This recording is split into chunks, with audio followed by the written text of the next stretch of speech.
একদিকে গায়ক আরেকদিকে নায়িকা, তো দুজনের কেমন জমছে? পার্থক্য কি? বিয়ের আগে সিঙ্গেল ছিলাম, এখন ডাবল হয়েছি, এটাই তো বিয়ের আগে। তুই যে আমার কুহু বসন্ত টক ঝাল তুই মিষ্টি জান রে। মেয়ে মানুষ প্যারা না? প্যারা বলবো না, সুইট। ও, আমি রাগ দোষ ও করি। করলো আমার সরি বলতে হয়, দোষ আমি করলো আমারই সরি বলতে, ভালোবাসি তো অনেক। আপনি দেখেন মন্ত্রী নেতা যারাই আছে বড় বড় গ্যাংস্টার, ঘরের মধ্যে কিন্তু না, ঘরে গ্যাংস্টার একটাই, সেটা হচ্ছে বউ। ভাইয়ার কি গান শুনে প্রেমে পড়েছিলেন? না, একদমই না। গান গান শুনে প্রেমে পড়েননি? ভাই এত ভালো গান গায়। নো নো, গান শুনে হ্যাঁ, তার গান আমার অনেক পছন্দ হয়েছে বলেই তার সাথে আমার কাজ করা, বাট আমাদের কোনো প্রেমের সম্পর্ক না। গান শুনে তার প্রেমেও পড়ি। আর কি আপনারা যেখানে যান কালার একটু হলেও মানে ম্যাচিং রাখার চেষ্টা করেন, এটা আসলে মানে কার আইডিয়া, আপনার নাকি না, আমি কখনোই অভিমান ভাঙাই না। মেয়েরা কিন্তু এটা করে আরে না। ভাই, হ্যাঁ, আমি রাগ দোষ ও করি। করলো আমার সরি বলতে হয়, দোষ প্রথমে জানতে চাচ্ছি আঁচল আপুর কাছে, আপু ঈদ কেমন কাট? খুব ভালো। ঈদ এখন বেশি ভালো কাটে, যেহেতু এখন পরিবার বড়, শ্বশুর বাড়িতেই করি সবসময়। ঈদ ভালো কেটেছে। এখন তো হচ্ছে সেলিব্রিটি ফ্যামিলি, একদিকে গায়ক আরেকদিকে নায়িকা, তো দুজনের কেমন জমছে? অনেক বেশি এখন। মানে আগে তো সবসময় দেখতে আসতো, আমি যখন নতুন বউ হয়ে গিয়েছিলাম ওই বাড়িতে সবাই দেখতে আসতো। তো এখন আরও বেশি মানুষ আসে, কারণ তার গানগুলো অনেক হিট এবং ওর অনেক ফ্যান ফলোয়ার বাড়িতে অনেক ভিড় করে। তো এখন বাড়ি ভর্তি মানুষজন থাকে বেশি। একটু জানতে চাবো যে বিয়ের আগের ঈদ আর বিয়ের পরের ঈদ দুটোর মধ্যে পার্থক্য। পার্থক্য কি? বিয়ের আগে সিঙ্গেল ছিলাম, এখন ডাবল হয়েছি, এটাই তো। বিয়ের আগে একটা পরিবার ছিল, বিয়ের পরে দুইটা পরিবার হয়েছে, এটাই পার্থক্য। কখন ঈদটাকে বেশি উপভোগ কি আগে করতেন না এখন বেশি উপভোগ করছেন জামাই সহ? বোথ, দুইটাই। আগেও ভালো করেছে, ভালো কেটেছে, এখনও ভালো লাগছে। আগে ফ্যামিলি নিয়ে মা বাবার সাথে ঈদ করতে পারতাম, এখন বিয়ের পরে সেটা পারি না, মা বাবার সাথে করতে পারি না। এখন শ্বশুরবাড়িতে শ্বশুরবাড়ির লোকজন নিয়ে ঈদ করতে হয়, এইটাই। ভাইয়ের কাছে একটু জানতে চাচ্ছিলাম কেমন কাটলো এবারে ঈদ? আমার ঈদ আলহামদুলিল্লাহ সবসময় ভালো কাটে, কিন্তু আম্মু মরে যাওয়ার পরে একটু ওনাকে অনেক বেশি মিস করি। কিন্তু যখন আসলে নিজের জীবনসাথীকে জীবনসঙ্গিনীকে নিয়ে ভালো আছি, ভালো থাকার চেষ্টায় আছি আর কি।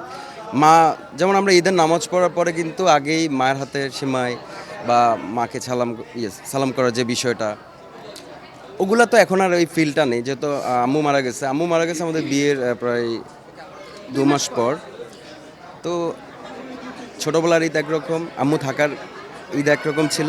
এখন আমার এই যে কি বলবো আমার ওয়াইফকে নিয়ে এখন ভালো আছি আলহামদুলিল্লাহ। আমাদের সকলেরই বাবা মা একদিন ছেড়ে চলে যাবে। সে বোঝে যে অনেক কথা আসলে মাকে শেয়ার করার ছিল, এখন ইচ্ছে করে আম্মু যদি থাকতো তাহলে আম্মু আমার এই দিনটা দেখেনি, এত হিটস বা এত মানুষের এত অডিয়েন্সের ভালোবাসা, বাট আম্মু আমাকে দোয়া করে গিয়েছে। আমার মায়ের সাপোর্টও ছিল, আমি সারা জীবন, আর আমার মায়ের যে দিকটা ওটাই আমি পেয়েছি। আমার মা খুব সুন্দর মিষ্টি ভয়েস ছিল ওনার, যদিও প্রফেশনাল না, বাট উনি মাঝে মধ্যে বাসায় গাজল গাইতেন। তো আমি জানি যে আমার মায়ের যে ইয়াটা ওটা আমার মধ্যে আসছে। তো আম্মু থ্যাঙ্কস। বিশেষ করে আসলে প্রিয়জন না থাকলে এই দিনগুলোতে ঈদের যেমন ঈদ, এই দিনগুলোতে আসলে মনে পড়ে তাদের কথা, কিন্তু আমাদের আসলে দোয়া ছাড়া কিছু আসলে করার নাই। জানতে চাচ্ছিলাম যে আপুকে ঈদে কোথায় কোথায় ঘোরালেন? আমরা কুমিল্লাতে ঈদ করেছি। কুমিল্লাতে এত জায়গা ঘোরার কোনো জায়গা নেই। আমরা কুমিল্লা শহরেই ঘুরেছি। ও ছোট ছোট জিনিস পছন্দ করে, যেমন কুমিল্লার ঝাল ফুচকা খাওয়াটা পছন্দ করে। তো তারপর আমাদের গুমতি নদীর পার বা যে যে জায়গাগুলো আমার এলাকায় আছে ওই জায়গাগুলোর মধ্যে। বাট আমার কুমিল্লাতে গেলে সব থেকে একটা জায়গায় পছন্দের, ওদের একদম বাড়ির সাথেই গুমতি নদীর পার। ওখানে আমরা প্রত্যেক বিকালবেলা যাই, প্রতিদিনই, যতদিন আমি বাড়িতে থাকি। তো প্রতিদিন বিকালবেলা ওখানে আমার যেতেই হবে। একদম খোলামেলা বাতাস, নদীর হাওয়া, ওই জায়গাটা আমার অনেক পছন্দের। সালামি কত দিয়েছে ভাইয়া? সালামির কথা তো বাদই দিলাম। এবার ঈদে ওর একটু বেশি মানি ব্যাগটা খালি হয়ে গিয়েছে, কারণ এটিএমটা বেশি রিচার্জ করে ফেলেছি আমি। টাকা না দিয়ে ভুল করেছি, এবার কার্ড দিয়ে দিয়েছি, সমস্যা হচ্ছে এই জায়গায়। তো কার্ড দিয়ে আমি, সমস্যা নাই, ঈদ সালামি না, কার্ড দিয়ে আমি বেশি গোল্ড কিনে ফেলেছি এবার। এখন তো ডিজিটাল পেমেন্ট করা যায়, বিকাশে সালামি দেওয়া যায়। না সালামি তো আমি যেটা সবসময় থাকে, সেটা সবসময় থাকে। এটা নির্ধারিত না যে এত হাজার এরকম না, থাকে সালামি আলাদা একটা থাকে, সেটা অ্যামাউন্ট আমি নাই বলবো। হ্যাঁ, আপনি তো বললেন যে আপুকে ফুচকা খাইয়েছেন, তো আপু আসলে আপনাকে ঈদের দিন কি কি রান্না করে খাওয়ালো? ও মাই গড, অনেক কিছু আমার সব পছন্দের খাবার ছিল। রোস্ট, কি জানি এটা, গরুর মাংস, আপনার চুই ঝালের গরুর মাংস ছিল, রোস্ট ছিল, তারপরে হচ্ছে আমার পছন্দের তিনটা আইটেমের হচ্ছে সেমাই ছিল, অনেক খেয়েছি। আরেকটা প্রশ্ন করবো, সত্যি কথা বলবেন, আপুর সামনে আছে দেখে মানে প্রশংসা করবেন এমনটা নয়। আপুর রান্না কেমন? আমি বলি আপনাকে, ওর রান্না হচ্ছে, আমি যখন আমার লাইফেও আসে, তখন আমার কাছে মনে হলো যে আমি একটু মুখে নেওয়ার পরে আমি আর খাইতে পারছি না, কিন্তু ওকে সান্ত্বনা দেওয়ার জন্য খাওয়ার পর হা করে থাকতাম অনেকক্ষণ। তারপর আজকে 5 বছর শেষ, এখন আমি ওর রান্না ছাড়া আর অন্য রান্না খেতে পারি না। আমার বাড়ির রান্না এখন আমার যেটা হয়তো আমার আপু বা আমার ভাবিরা ওরা কষ্ট পাবে, কিন্তু বাড়ির রান্না এখন আমার কাছে মিষ্টি লাগে, আর আমার ওয়াইফের রান্না আমার কাছে এখন পারফেক্ট লাগে। এবং কি ওর যেটা তুমি যেভাবে বলছো মনে হচ্ছে আমার রান্না খুবই পছন্দ। না, আমি জাস্ট বুঝাইতে চাইছি যে আসলে ওর শুরুটা ছিল একরকম, বাট এখন ওর রান্না ছাড়া আমি আর খাইতেই পারি না। না, সেটা হচ্ছে আমি প্রচণ্ড ঝাল খাই। আমার রান্না ও প্রথম খেতেই পারেনি, কারণ ও কুমিল্লার মানুষ, প্রচুর মিষ্টি পছন্দ করে, মিষ্টি হ্যাঁ Yes. একটু ঝাল খায় না। হ্যাঁ, তো আমার মানে প্রথম খুব কষ্ট হয়েছে শ্বশুরবাড়িতে গিয়ে খাবার খেতে, প্রচুর মিষ্টি। তো আমি যখন রান্না করেছি আমি এত ঝাল দিছি, ও মানে খেয়ে পরক্ষণে ফেলে দিচ্ছে। হ্যাঁ, চিনির বয়াম নিয়ে বসছে এরকম।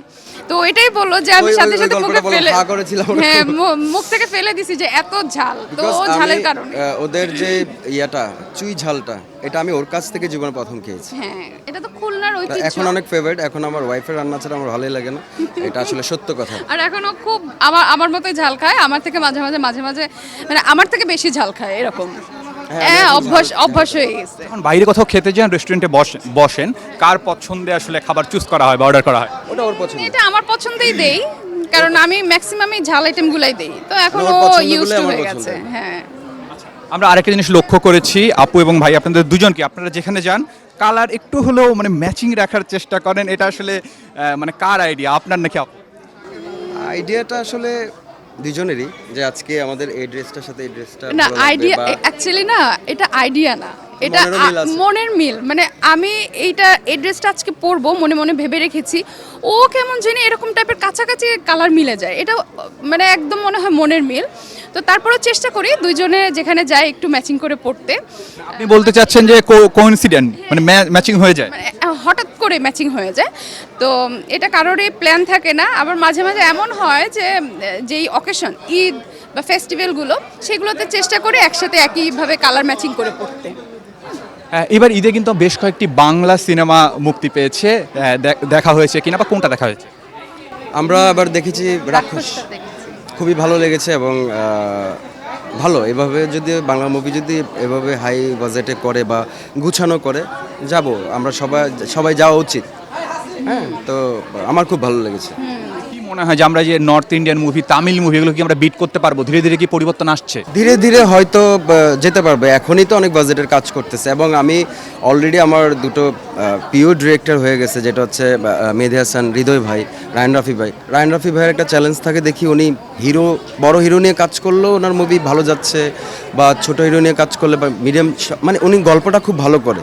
তো আমি সবাইকে বলবো যে আসলে শুধু বাজেট না, গল্পগুলা, স্টোরিগুলা গুছানো বা সবকিছু গুছানো করলে সবাই যাবে আর কি, আমার কাছে মনে হচ্ছে। আমরা নিজেই যাচ্ছি, আমরা এনজয় করেছি। তো রায়হান রাফি ভাইয়ের কিন্তু প্রেসার কুকার মুক্তি পেয়েছে, প্রেসার কুকার দেখার পরিকল্পনা আছে? সময় পাইনি এখনো, বাট আমরা দেখবো আস্তে আস্তে সবগুলোই শেষ করবো। ইভেন রাক্ষসটাও তো আমরা প্রথম দিন গিয়ে টিকিট পাইনি, আমরা চলে এসেছি পরের, সেই দিনই টিকিট কেটেছে 2 দিন পরের জন্য, মানে পরের দিনও ছিল না, 2 দিন পরে। আবার আমরা প্রিন্সেরও কোনো টিকিট পাইনি। হ্যাঁ, মানে ওই সময়টা ঈদের 1 সপ্তাহের মধ্যে কোনো টিকিটই ছিল না। তো প্রথম টার্গেটটাই ছিল সিয়ামের মুভিটা দেখা, রাক্ষসটা, সেটাই দেখেছি, আর বাকিগুলো আস্তে আস্তে দেখে ফেলবো। এই কয়েক বছর আগেও কিন্তু আমাদের বাংলা চলচ্চিত্রে খরা চলছিল। এখন এই যে যেটা বললেন যে আপনারা অভিনয় শিল্পী হয়ে বা সঙ্গীত শিল্পী হয়ে টিকিট পাচ্ছেন না, এই জিনিসটা আসলে কিভাবে দেখছেন?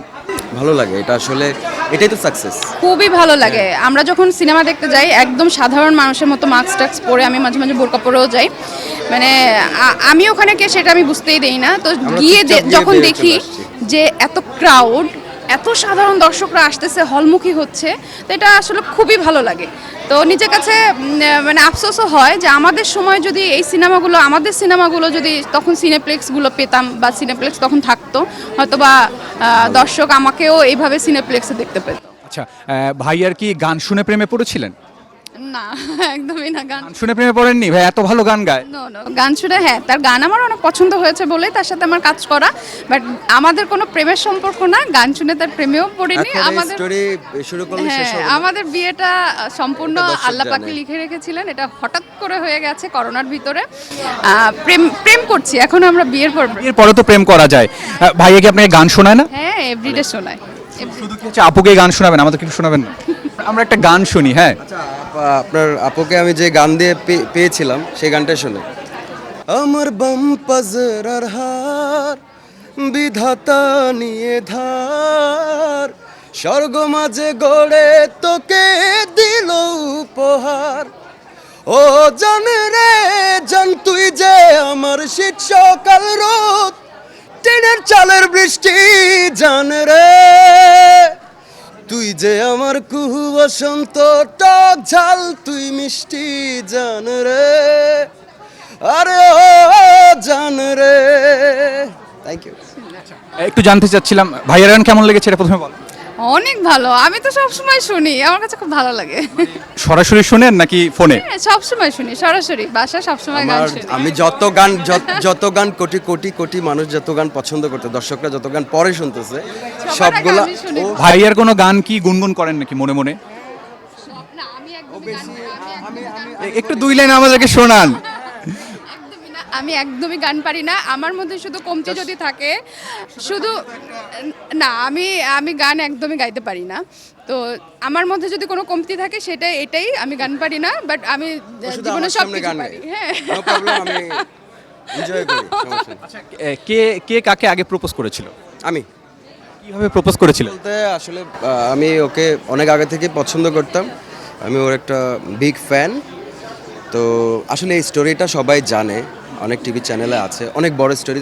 ছোট করে বলি, সেটা হচ্ছে আমি ডিরেক্ট ওকে বলেছিলাম যে আমি আপনাকে বিয়ে করতে চাই। আপু তো এটাই প্রস্তাব ছিল, এটাই মানে একবারেই ও ডিরেক্ট অ্যাকশন দিয়েছে।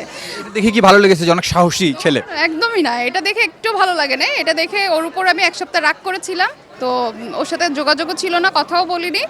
পরে ভাবলাম যে না আমাদের গানটা রিলিজ হতে যাচ্ছে, তখন আমাদের ও জানতে গানটা রিলিজ হবে, এই সুবাদে আবার ওর সাথে কানেক্ট হওয়া। এবং আমাদের ওই গানটা রিলিজ হওয়ার পরে হায়েস্ট মনে ওর সাথে আমার একবার দেখা হয়েছে, দ্বিতীয় দেখাতেই হচ্ছে আমাদের সাথে বিয়ে হয়ে গেছে, ফ্যামিলিগতভাবে বিয়ে হয়েছে। আপুকে তো আমরা ক্যামেরার সামনে দেখি অনেক সুইট, অনেক মিষ্টিভাবে কথা বলে, কিন্তু আপনি যেহেতু একসাথে থাকেন আপনি আসলে জানেন যে আপু কতটা রাগী, কখনো কি রাগ করে থাকে? রাগের সময় রাগ করে, আসলে আমারই কারণে হয়তো ছোট ছোট কিছু রাগ করে, যেগুলো অগোছালো চলা, যেমন ও গোছালো পছন্দ করে। এবং রাগ করলে আসলে আমি ওকে ফিনিশিং দিয়ে দেই, যেটা হচ্ছে আপনার ধরেন আমি সবাইকে বলবো আসলে যদি মানে একজন পুরুষ রাগ করে তাহলে তার ওয়াইফকে চুপ করে থাকা বেটার, আবার যদি ওয়াইফ রাগ করে তারপর হাজব্যান্ডকে চুপ করে থাকা বেটার, তাহলে আর প্রবলেম হবে না। আমার ওয়াইফ যদি আমি কোনো মিস্টেক করে ফেলি, যদি আমি মানে ভুল করে ফেলি, তাহলে আমি চুপ থাকি। আর হ্যাঁ রাগ আছে, টুকটাক রাগ আছে, আর রাগটাও সুইট। আপনি আপনি আপনি ভাইয়ার অভিমান ভাঙান কি? না আমি কখনোই অভিমান ভাঙাই না, মেয়েরা কিন্তু এটা করে আরে না। ভাই, হ্যাঁ আমি রাগ দোষ ও করি। করলো আমার সরি বলতে হয়, দোষ আমি করলো আমারই সরি বলতে, ভালোবাসি তো অনেক। মেয়ে মানুষ প্যারা না? প্যারা বলবো না, সুইট। ও, মেয়ে মানুষকে ভাই, মেয়ে মানুষকে অনেক যত্ন করে রাখে। ভয় পাচ্ছেন? না ভয় ভাই শোনেন, পুরুষই, বাট বিষয়টা হচ্ছে আপনি দেখেন মন্ত্রী নেতা যারাই আছে, বড় বড় গ্যাংস্টার, ঘরের মধ্যে কিন্তু না, ঘরে গ্যাংস্টার একটাই, সেটা হচ্ছে বউ। আচ্ছা, অনেকক্ষণ কথা বললাম, অনেক ভালো লাগলো। একটু ডেইলি সানের দর্শকদের উদ্দেশ্যে কিছু বলো। তোমাকে ডেইলি সানের প্রতিটা দর্শককে অনেক অনেক শুভেচ্ছা, আর ডেইলি সানকে জানাই আমার তরফ থেকে অনেক অনেক ভালোবাসা, অভিনন্দন। এমনভাবেই যেন আমাদের পাশে সবসময় থাকে। ধন্যবাদ। আপনি একটু ডেইলি সান খুব ভালো করছেন, ডেলিসান খুব ভালো করছে এবং আমরা আছি আপনাদের সাথে। আর সবাইকে বলবো ডেলিসানের পাশে থাকার জন্য। অনেক ধন্যবাদ সবাইকে। শর্টই জানতে চাবো, সামনে তো বৈশাখ নিয়ে আপুর সাথে কোনো প্ল্যান আছে কি? বৈশাখে আমরা দেশের বাইরে থাকবো। না দেশের বাইরে থাকবো না, বৈশাখে আমরা দেশে আছি। তো বৈশাখে দেশে আছেন? মেবি আমরা ব্যস্ত থাকবো, কারণ আমরা দুদিন পরে হচ্ছে দেশে বাইরে আচ্ছা। যাচ্ছি। একজন বলছে দেশের বাইরে থাকবো, আপনি বলছেন দেশে থাকবো। আমাদের 16 তারিখ হচ্ছে, 14 তারিখে তো পয়লা বৈশাখ, 14 তারিখে আমরা দেশে আছি, এটা আমার 16 mistake। তারিখে আমরা দেশে বাইরে যাচ্ছি। তো ওইটা নিয়ে একটু প্রিপারেশন আছে, তো তো 14 তারিখ জানি না আমি কোথাও ঘুরতে যেতে পারবো কিনা, বা ওইটা আমাদের দেশের বাহিরে প্ল্যানিং। হ্যাঁ, তো ইনশাআল্লাহ দেশে থাকলে ওইটা নিয়ে পরবর্তী দর্শকরা দেখতে পাবে, এখন নাই বলি। তো ওইটাকে ঘিরেই আমরা বড়ভাবে প্রিপারেশন নিচ্ছি আর কি, পয়লা বৈশাখের জন্য। দোয়া করি আপু এবং ভাইয়া আপনাদের জুটি যুগ যুগ এভাবেই থাক। ধন্যবাদ।